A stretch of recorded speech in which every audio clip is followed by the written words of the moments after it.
अस्सलाम वालेकुम जी। आज का लेक्चर हमारे पास बुनियादी तौर पे एप्लीकेशन है जो हम centre of mass of solid objects का देखेंगे। मुख्तलिफ केस 4-5 लेक्चर्स के अंदर देखेंगे जिसमें रॉड है, हेमिस्फीयर है, सिलेंडर है, रिंग है। तो मुख्तलिफ तरह के केसेस में हम देखेंगे कि सेंटर ऑफ मास कैसे कैलकुलेट किया जाता है।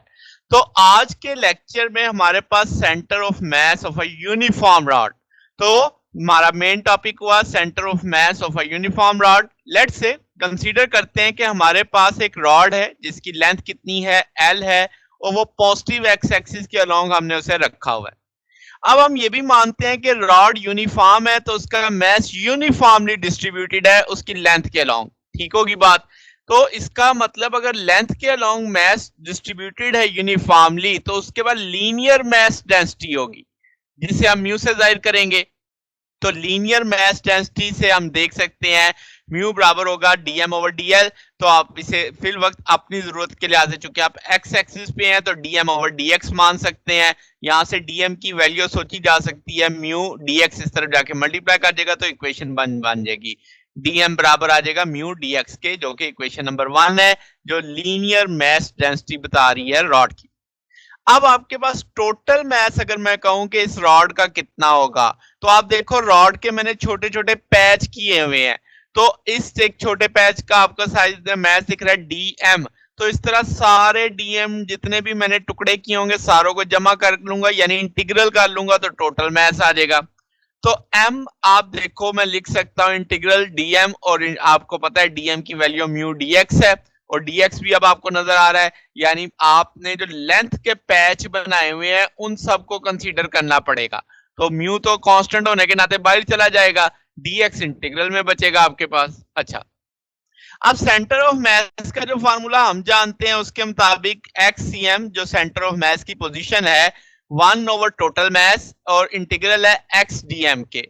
अब मैं जानता हूं कि जो टोटल मास है वो भी इंटीग्रल डीएम के बराबर है। तो क्या मैं इसको इस तौर पे लिख सकता हूं, यानी कैपिटल एम की वैल्यू इसके नीचे प्लेस कर दी मैंने। अब आपके पास डीएम की वैल्यू मौजूद है वो आप इसमें प्लेस कर दो। लेंथ अगर आप ओरिजिन से शुरू करते हैं तो इसको कह सकते हो 0 से L तक की इसकी टोटल लेंथ है। यानी ये जो dx बनेंगे आपके टुकड़े, ये कहां से शुरू होंगे, 0 से कहां तक जाएंगे, L लेंथ तक। तो जो इंटीग्रेशन होगी वो 0 से L तक की लिमिट के अंदर अंदर होगी।